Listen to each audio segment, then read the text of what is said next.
Sekitar 100 pesawat tempur Israel, kombinasi dari F-35, F-15 dan juga F-16 melancarkan serangan udara ke Iran. 20 sasaran diserang dalam 3 gelombang oleh rudal jarak jauh yang dilepaskan oleh pesawat tempur Israel. Sasarannya antara lain adalah fasilitas radar, sistem pertahanan udara, pabrik rudal, pabrik drone, serta fasilitas militer lainnya. Meski Israel mengaku serangan mereka mencapai target, namun tidak ada dokumentasi yang memperkuat klaim mereka. Dari berbagai video yang beredar, justru pertahanan udara Iran melumat rudal-rudal yang ditembakkan pesawat Israel. Selain itu, tidak ada infrastruktur Iran yang terlihat rusak parah. Apakah serangan Israel ke Iran bisa dikatakan gagal? Untuk membahasnya sudah bergabung bersama kami ada Ketua Pusat Studi Air Power Indonesia, Marsikal TNI Purnawirawan Cepi Hakim dan juga pakar Timur Tengah, Pak Nasir Tamara. Kita langsung ke Pak Cepi Hakim melihat ini sangat jarang sekali Pak Israel tidak mengekspos serangan-serangan yang kabarnya bertubi-tubi ke Iran. Apakah memang betul semuanya ditangkal oleh sistem pertahanan Iran? 100 jet tempur, tidak ada sama sekali kerusakan yang signifikan, Pak Cepi. Ya, ini makin menarik ya, makin menarik konflik ini.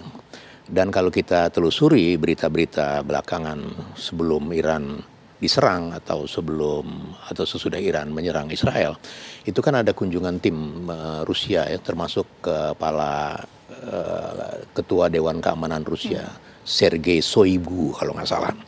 Dan itu terbukti follow up dari pertemuan mereka dengan pemerintah Iran, serangan ini. Kita bisa bayangkan ya, serangan 100 pesawat tempur canggih super modern yang sasaran-sasaran itu sudah di program beyond visual range ya, di luar jangkauan penglihatan mata, dan tidak ada laporan kerusakan strategis di situ. Dan yang istimewa lagi di sini adalah bahwa arah dari sasaran-sasaran itu tidak kepada penduduk sipil dan juga tidak kepada instalasi nuklir. Jadi terlihat di sini antara Israel dan Iran memang kelihatannya mereka juga saling menjaga agar eskalasi yang meningkat dari serang menyerang ini tidak meningkat ke level yang lebih tinggi lagi. Dan disitulah kita juga melihat peran Rusia dengan Iran dan Amerika dengan Israel, yang mereka juga tidak secara habis-habisan membantu, walaupun itu terlihat sekali terbantu. Dan medan perang yang terakhir ini, yang paling belakangan ini adalah memperlihatkan betapa perlombaan persenjataan itu terjadi di medan tempur ya. Dan kalau kita melihat perkembangan teknologi yang mutakhir sekarang ini, maka sebenarnya eskalasi yang meningkat di Timur Tengah ini tidak begitu besar kalau kita ukurannya bahwa kemampuan teknologi yang dimiliki kedua negara itu sudah luar biasa. Mereka kelihatan saling menjaga untuk pada level-level tertentu saja. Sebab mereka juga tahu bahaya yang akan mereka hadapi sendiri kalau eskalasi itu meningkat lebih besar, dan keterlibatan Rusia dan Amerika dan negara-negara lain di kawasan itu juga sangat mempengaruhi. Ini aja sudah banyak mempengaruhi ya, kalau kita lihat harga minyak sudah naik sekian, dan itu juga dampaknya akan kita terima. Betul, dampaknya memang sudah kemana-mana ya Pak Cepi ya. Pak Nasir, kalau kemudian Anda melihat ini nampaknya Iran sudah betul-betul siap menghadapi Israel. Kalau kita lihat Israel kan sudah kemudian menerjunkan ada 100 pesawat tempur. Tapi nampaknya Iran lebih siap daripada itu. Anda melihatnya demikian atau tidak? Dijawabin nanti ya, usai jeda. Kami akan kembali untuk Anda sesaat lagi hanya di Kabar Petang. Ya, kembali di Kabar Petang, bisa kita lanjutkan diskusi masih bersama kami Pak Nasir Tamara dan juga ada Pak Cepi di sini. Pak Nasir, Anda betul-betul melihat tidak bahwa Iran ini jauh lebih siap dibandingkan Israel, bahkan juga membantah klaim-klaim Israel? Betul, pertahanan udaranya sangat kokoh dan mereka bisa menangkal serangan-serangan yang begitu dahsyat tanpa henti dari angkatan udara Israel gitu. Itu tidak mungkin terjadi tanpa persiapan yang matang dan skill serdadu-serdadu yang punya kepiawaian dalam mengendalikan perang yang menggunakan misail, bom-bom, rudal semua, dan ahli di dalam komputer yang bisa mendeteksi semua gerakan-gerakan elektronik. Itu luar biasa. Dan memang Iran itu Iran mempunyai mentalitas baja. Jadi orang itu nggak akan berani berperang kalau dia nggak mempunyai mentalitas baja.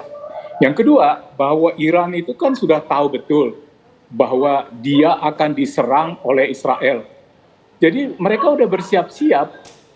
Jadi kapal-kapal tanker mereka yang membawa minyak sudah disingkirkan jauh-jauh kemana-mana. Jadi tidak bisa dibom, tidak bisa dirudal karena mereka udah disembunyikan. Kemudian instalasi militer mereka juga sudah dipindahkan, sudah ditempatkan pada tempat-tempat yang sulit sekali dijangkau. Dan Anda mesti tahu bahwa Iran itu banyak sekali pegunungan-pegunungan ya, di mana sangat bisa untuk menyembunyikan segala macam instalasi militer yang sangat penting. Lalu berikutnya, apakah memang betul serangan balasan Israel itu gagal? Menurut saya sih iya.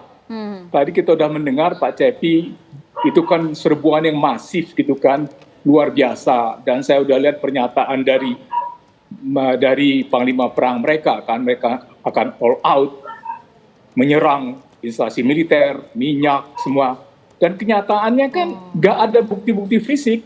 Saya sudah terus memantau bukti fisik di mana terjadi kerusakan-kerusakan di Iran akibat serangan Israel. Meskipun pernah ketika terjadi serangan, penerbangan itu ditunda, tapi kemudian dalam tempo yang sangat singkat, penerbangan internasional itu sudah dibuka kembali dan juga domestik. Jadi wilayah udara Iran sudah berani dibuka. Meskipun demikian kita mengapresiasi Kedutaan Besar Republik Indonesia yang di Teheran yang memberi seruan kepada para WNI untuk berhati-hati. Dan itu memang pada setiap negara yang berperang, semua warga negara harus berhati-hati. Baik Pak Nasir. Sambil kami tampilkan gambar berikut ini Pak Cepi, kalau dilihat dari gambar apakah itu bentuk, kalau istilah sederhananya mungkin pagar pembatas sehingga rudal-rudal itu bisa tidak tembus sampai ke daratan. Sambil kita tampilkan gambarnya. Ini Pak Cepi. Anda bisa jelaskan mengenai hal ini Pak? Ya, ini kita sedang mengamati air war ya. Art of Air War. Di Amerika itu ada sekolahnya, Air War College namanya. Kenapa itu menjadi menarik? Karena dia melekat dengan kemajuan teknologi yang sangat pesat. Sehingga wilayah udara sebuah negara itu menjadi sangat rawan. Jadi Israel dari tahun 48 dia sudah membangun penguasaan wilayah udaranya yang sangat ketat. Demikian juga tentu saja negara-negara lain yang di sekitar Timur Tengah ya. Akan tetapi Iran sekarang terlihat dia sudah mencapai satu level yang katakanlah agak berimbang ya dengan Iran. Ini kemajuan sangat pesat saya lihat. Jadi kalau ada perkembangan berita seperti ini, Iran sudah mampu membangun sebuah air defense system yang berbentuk pagar imajiner ya. Jadi pagar yang tidak terlihat. Betul. Tetapi apabila terjadi serangan rudal yang menuju belum sampai teritorinya, dia sudah bisa menyanggongnya ya, menginterseptnya. Dan itu sebuah sistem ya, sistem dari air defense system, dari National Air Defense System yang dibangun sedemikian canggih. Dan tentu saja tanpa bantuan Rusia, saya tidak percaya bahwa Iran bisa mencapai tingkat teknologi yang seperti itu. Walaupun Iran di luar dugaan banyak orang ya, mereka sangat maju teknologi military industry di Iran. Tetapi dengan berhadapan dengan Israel yang memiliki kecanggihan sistem senjata yang cukup tinggi, terutama di bidang aviation elektronik dan aviation air weapon system, maka Iran memang masih memerlukan dukungan dari Rusia, seperti juga Israel masih memerlukan backup dari Amerika. Ya, Pak Cepi, kalau Anda melihat dengan adanya teknologi saat ini yang luar biasa dari kedua belah pihak negara ini, baik itu Iran maupun juga Israel, apakah kemudian Iran sendiri juga sudah ibaratnya jojoran totalitas dalam kemudian mengeluarkan dan juga meluncurkan serangan-serangan balasan ke Israel? Wah. Dijawabnya nanti boleh Pak ya, sesaat lagi tetap bersama kami di Kabar Petang. Ya, ini kembali di Kabar Petang, pemirsa, kami lanjutkan diskusi kami. Pak Cepi, kalau Anda kemudian melihat saat ini kekuatan militer dari Iran, apakah ini sudah totalitas menghadapi serangan Israel atau belum seberapa sebenarnya? Ya, total atau tidak total agak sulit untuk kita ukur ya. Tetapi yang jelas ini satu kemajuan tingkat teknologi yang dipertontonkan kepada kita semua.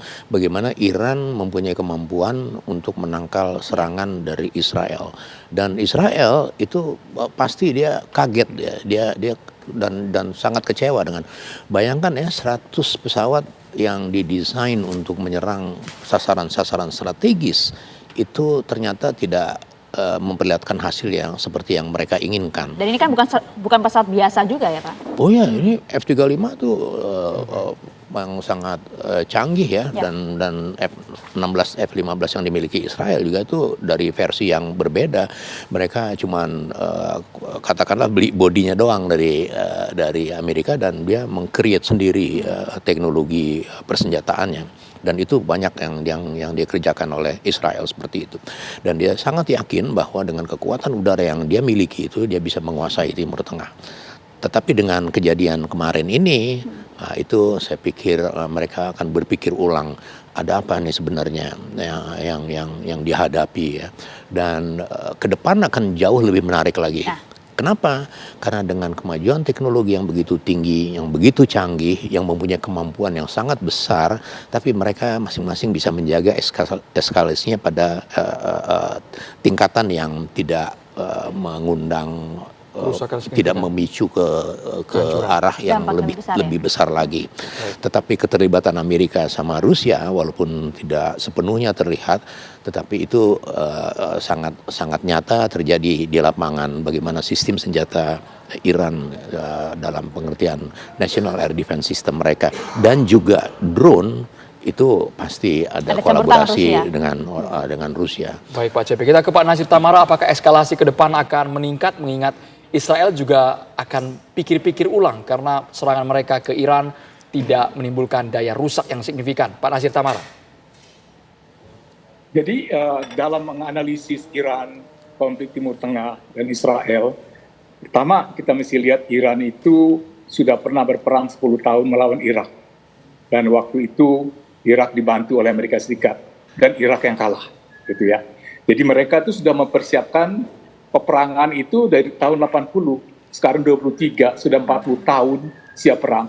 Jadi mereka itu seperti Israel juga sudah sangat terbiasa mempersiapkan diri untuk perang. Jadi eskalasi ini bisa dalam hitungan hari, bisa dalam hitungan minggu, bisa juga dalam hitungan bulan. Karena pertimbangan geopolitiknya ini sangat penting. Kenapa? Serangan ini dilancarkan oleh Israel pada waktu dia pada titik yang terkuat.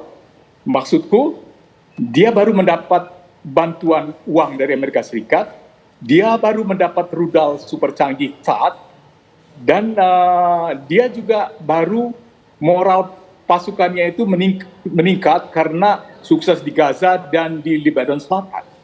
Tetapi yang dia lupa, dia melakukan serangan ini ketika Uni Soviet sedang menjamu rapat BRICS. BRICS itu adalah secara geopolitik kumpulan dari negara-negara yang tidak suka dengan Amerika Serikat dan tentunya juga tidak suka dengan Israel. Kita bisa tahu siapa negara-negara BRICS itu. Pendirinya Rusia, tapi di situ ada Tiongkok, ada India. Dari dulu Rusia dan Tiongkok itu sangat dekat. Begitu juga India, karena seluruh persenjataan angkatan udaranya India itu dulunya MiG, semuanya Sukhoi, tidak dari Amerika Serikat. Lalu ada Afrika Selatan, dan di situ juga ada Mesir, ya kan? Dan kenapa ini penting kita pelajari?